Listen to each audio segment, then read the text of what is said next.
I'm ready to share our next chapter of the book, Varjak Paw. As you can see, my cats are listening in. Hopefully they won't interrupt too much. Here is chapter 4. The moment the grown-ups had left the room, Julius turned to Varjak. "I know why the Contessa's not here," he said, digging a claw into the toy mouse. "It's because she can't stand to look at Varjak's eyes." Jasmine, Jay, Jethro and Jerome all stood by Julius's side. No one stood by Varjak's. He was alone and boxed in by the Contessa's empty armchair. "Poor Varjak," said cousin Jasmine, but she was smiling as if it was some kind of joke. "Why do you always pick on him? I'm sure he'd rather have green eyes like everyone else." "Because they're different," said Jay. "The colour of danger," added Jethro. "He's not one of us," concluded Jerome. Varjak ignored them. He didn't even look at them, staring instead into the fire. "The Contessa's not here because she's probably dead. Didn't you hear the Elder Paw?" "That's enough, insect," snapped Julius. "No one asked you. And how dare you speak in family council? You're a disgrace to the name of Jalal." Julius's tail thudded menacingly on the rug. Very slowly, Varjak looked up and met his big brother's eyes. His own tail started to thud. "Is that supposed to scare me?" sneered Julius. He towered over Varjak Paw. His claws came out, so did Varjak's. "Fight! Fight! Fight!" Jay, Jethro and Jerome crowded round the two of them. Jasmine watched, grooming her fine silver blue fur. Varjak shook inside, but he didn't show it, didn't back off.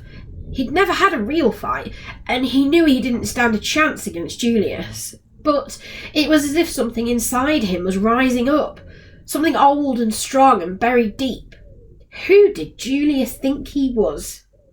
"Julius, darling, he's only a little kitten," cooed Jasmine in her milk-in-the-morning voice. "He's not even a proper Mesopotamian blue," said Julius. He stared at Varjak with devastating green eyes. His pupils were thin slits of scorn, mocking, challenging, daring Varjak to move first. Varjak couldn't. He couldn't even hold the gaze. It was too strong, too sure of itself. Whatever it was that had risen up within him had gone. He turned away and backed down. It was over. Julius had beaten him with just one look, as father had beaten the Elder Paw. In the fireplace, the flames sputtered and died. "You're the cause of all this trouble," said Julius. "Apologise for what you've done." "I'm sorry," croaked Varjak. The words were like hot coals in his mouth. "And don't ever do it again or I'll break every bone in your body." Varjak sloped away from the front room, humiliation scorching his cheeks. A disgrace to the name of Jalal. That hurt the most. He didn't care what Julius thought, but Varjak had always felt close to his ancestor, always loved the tales. He couldn't bear the thought of being a disgrace to him. "You wait," he said to an imaginary Julius in his head. "You just wait. One day I'll show you." There was no one in the hallway. It didn't matter if he was caught going out into the garden now. Things could hardly get any worse. Varjak went up to the back door, nudged the cat flap open, and slid silently out. The garden was a dark, gloomy place full of gnarled old trees. They bent back on themselves, grown inwards and locked together, making a tangled net of knotted wood. It was hard to see the sky through them. Beyond the trees lay the stone wall that enclosed the Contessa's house and garden. It was so high that no one in the family could imagine climbing it. Even Varjak, who could sometimes make it halfway up a curtain before mother or father shouted him down. He drank in the cold night air, peered at the massive wall, the tangled branches, and thought he could see a tiny, thin white whisker of moon up there, far, far above. "Varjak!" It was the Elder Paw. He was on his own, at the bottom of the garden by the crumbling roots of a dying tree. Varjak padded over to join him. "I'm sorry, Elder Paw," he said. "It's my fault, everything that happened. But it's true about the black cats. I swear on the name of Jalal it's true. His grandfather smiled sadly. I know that, he replied, and it's not your fault. Not a bit of it. It's them. They don't even want to think anymore. They sat in silence together in the shadow of the wall. Are you still going to tell me the tale of Jalal's greatest battle? Said Varjak after a while. Against Salaya of the North? Not tonight, said the elder paw. I'm afraid there are more important things to tell you first. You're still young, but I don't think we'll have much time, and I know you're the only one who'll understand. Varjak's skin tingled beneath his fur. Even after what had happened in the council, he was thrilled by his grandfather's words. I'm ready, elder paw, he said. Then listen carefully. Jalal only knows what this gentleman's up to, but with the Contessa gone, it's more than we can manage. We have to get help from outside. Isn't the world outside full of monsters? Said Varjak. A monster's exactly what we need. A monster called a dog. The tales say they're huge and strong enough to fight a man. Dogs fill the heart with fear with their foul breath and deafening sound. But the tales also say Jalal could talk to them, so there must be a way to get their help, to scare this man away. Mother and father say the tales aren't true. They say they're only stories. Only stories? The elder paw looked at him. And do you believe that? Varjak shook his head. No. Good, because I'm going to tell you a family secret now, an old one. It goes right back to the beginning.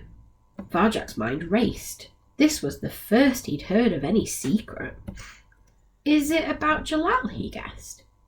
The elder paw smiled in the dark. It is indeed. Everyone knows the tale of Jalal, but his way is a mystery, known only to a few. The way of Jalal. This was something Julius and the others knew nothing about, and the elder paw was telling him and no one else. The way, said the elder paw, has been passed down through the ages from paw to paw. Much of it has been forgotten over the years, lost and corrupted through time. Now, only fragments remain. Perhaps the way will help us talk to dogs. Perhaps not. I do not know it all, and I fear I won't have long enough to teach you the parts I know, but it's all we have left. Varjak felt strangely disappointed. Now he knew there was a family secret. He wanted to know it all. What was the point of a secret which was lost? Still, something was better than nothing. Tell me more, elder paw. Come closer. Varjak bent towards him. Closer. He leaned right over so his ear was by the elder paw's mouth. There are 7 skills in the way of Jalal, whispered the elder paw.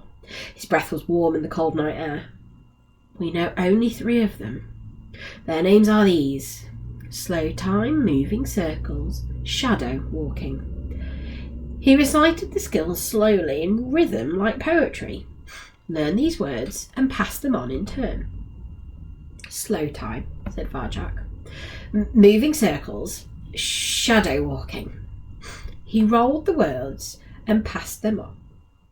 He rolled the words over his tongue like a new taste. Again. Slow time, moving circles, shadow walking. His fur prickled at the strange sounds.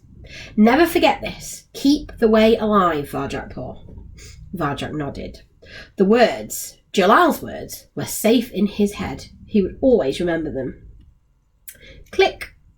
The back door swung open. Varjak and the gentleman, elder paw, looked around.